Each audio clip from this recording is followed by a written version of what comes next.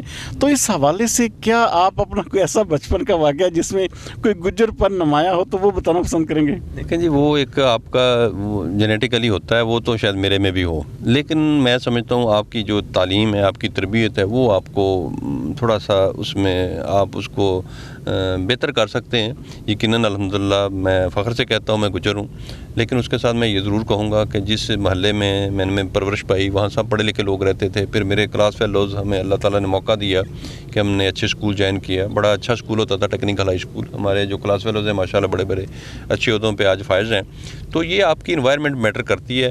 تو جینس ہوتے ہیں آپ میں، آپ کے میں غصہ شاید زیادہ ہو، مارشل قوم ہے ہم، لیکن الحمدللہ یہ میں پریکٹیکلی تو میں نے جو دیکھا ہے آپ کا ماحول بڑا اثر انداز ہوتا ہے. تو جو ہمارا ماحول تھا، جو ہمارے ارد گرد کے لوگ تھے، وہ شاید سارے پڑھے لکھے تھے، سمجھدار تھے. تو اللہ تعالیٰ نے ہمیں بھی بچا لیا. تو آج ہم اس اچھا، کہا جاتا ہے کہ آپ عمران خان کے بہت زیادہ قریب ہیں. یہاں پہ جو بڑا سے بڑا عہدہ ہے وہ آپ کے نام ہو جاتا ہے، اور وزیر اعلیٰ عثمان بزدار بھی جو ہیں آپ کو بڑا قریب رکھتے ہیں.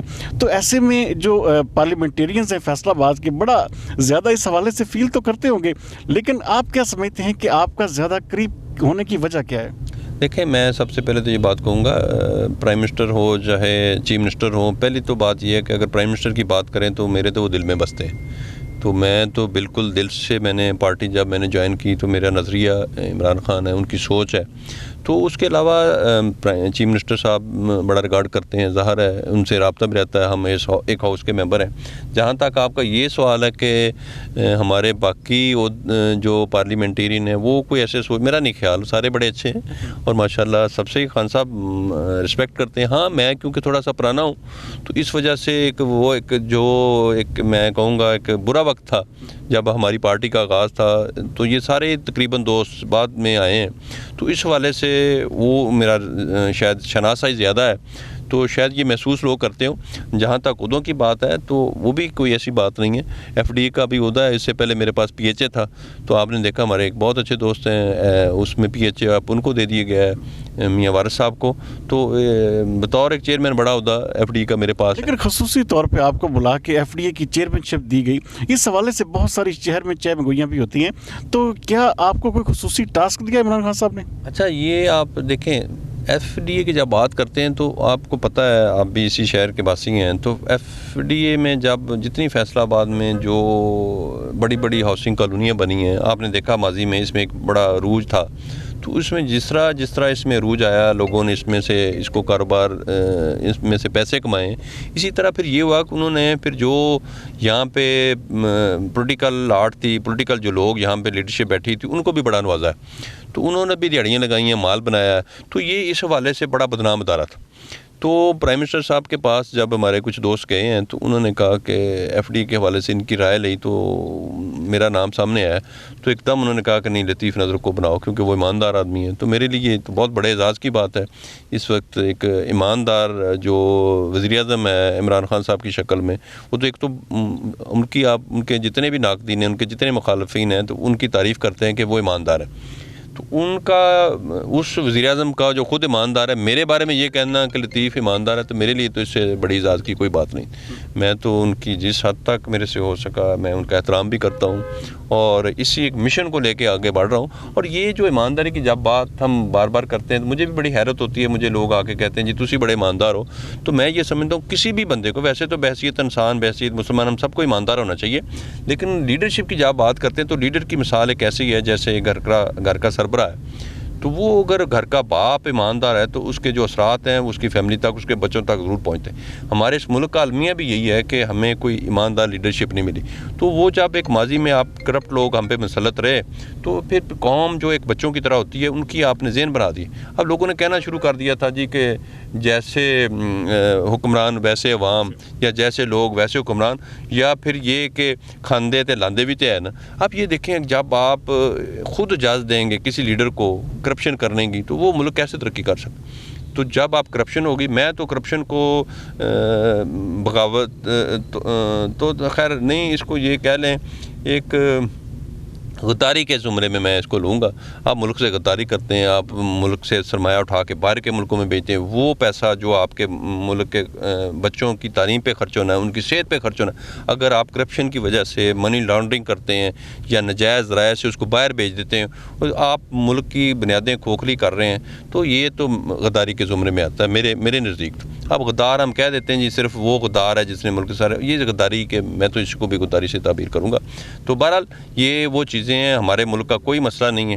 ہمارے ملک میں اگر ایمانداری آ جائے، ہماری لیڈرشپ اگر ایمانداری سے جاب کرے، ہاں مسائل ہوں گے اس کے پاس، تو اس میں پھر یہ چیزیں ہوتی ہیں، وہ وقت گزر جاتا ہے۔ تھوڑا سا لیڈر اگر قربانی دے تو اس کا نتیجہ کیا نکلتا ہے کہ ہاں میں اگر دیکھتا ہوں تو آپ کے پاس آپ بہت سارا 2 نمبر سرمایہ تو نہیں بنا سکتے، لیکن اگر دنیا کی تاریخ سے آپ موازنہ کریں اگر آپ، تو یقیناً پھر وہ جو لیڈر ہوتے ہیں، ایماندار لیڈر ہوتے ہیں، وہ اپنے ملک کو جب اپنے پاؤں پہ کھڑا کر دیتے ہیں، جب قومیں بن جاتی ہیں تو پھر ان کی تصویریں لوگ ضرور اویزاں کرتے ہیں۔